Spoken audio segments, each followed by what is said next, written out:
Alright everybody, welcome to another episode of the Terraforming Mars strategy guide. Today we're going to be focusing on two-player multiplayer, and we're going to start off by defining the critical action of card cycling, which is the act of gaining and playing large quantity of project cards.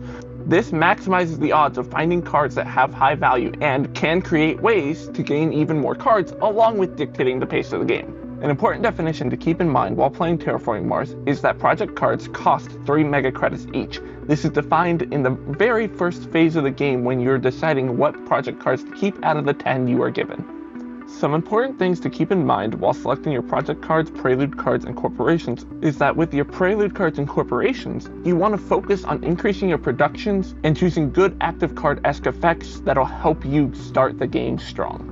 We will cover this more in depth later, but right now you can see the distribution of tags across corporations and prelude cards in my deck currently.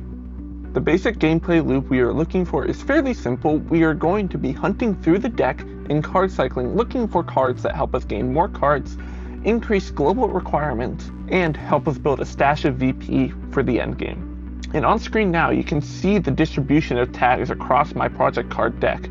So if you're trying to play a card with like 3 science tags as a requirement, like AI Central, you're going to have to hunt through a decent amount of cards to find those 3 science tags before you play AI Central, which is why card cycling is so important.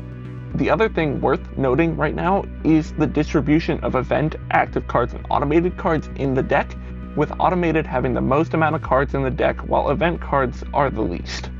When cycling through cards, you're also going to find cards that increase global requirements. These are also beneficial because they increase your TR and progress the pace of the game, allowing you to complete the game in a winning state rather than waiting for the enemy to take a winning stance and ending the game there.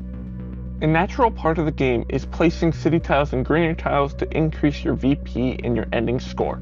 These should not just be placed anywhere on the board. There are some locations that are better than others, and there's a pattern that you should follow when placing greenery tiles to maximize the amount of VP gained from each greenery tile.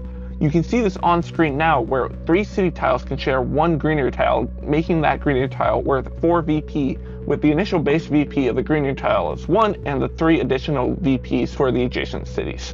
One thing you should keep track of is what map you are playing on, as there are some cards that are better than others on those maps, such as Lava Flows on Elysium, since you can place it on Olympus Mons and gain 3 cards, and Noctis City on Tharsis, since it has a dedicated spot on that board.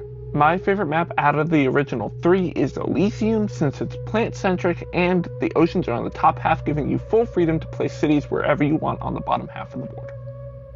When playing with all the expansions, turmoil becomes a big problem with the loss of the TR at the end of each generation. There are some ways to mitigate these effects, such as becoming chairman, which gains you a TR back, and the best way to become chairman is by looking at the future neutral delegates and the upcoming global events to gain party leader before a neutral is placed in those parties, thus securing chairman for you in the future. All you have to do is look out for your opponent's moves and make sure they cannot claim chairman over you. The other expansion of note is colonies, and as you can see on screen now, some colonies are better than others. So if the majority of the colonies are good, it is advisable to speedrun getting 3 energy production so you can trade as soon as possible and as quickly as possible. These expansions also have an effect on card cycling, as you are also going to be looking for cards that gain you influence and turmoil and help you trade better, since there are cards that decrease the cost of trading as well as increasing the reward for trading. The final thing to keep track of is milestones and awards. When you're looking at your starting prelude cards, corporations, and project cards, you want to keep an eye on the milestones that are currently in play, as some of these can help you get a good head start and beat your opponents to these milestones. As for awards, these can be a bit of a gamble sometimes, but you want to keep track of where your opponents are in relationship to these awards and where you stand, as these can be a good way to gain 5 VP at the end of the game for a relatively low cost. And when managing the progress towards milestones and awards, it is important to keep track of what tags you have played and what opponents have played, as these affect the odds on the deck, and you can see those tag counts on screen now. I'd be remiss if I didn't mention that there is an expansion that randomizes the different milestones and awards in play, so it may not be dependent on what map you are playing. Thank you so much for watching. I hope you learned something, and I will see you next time. Bye.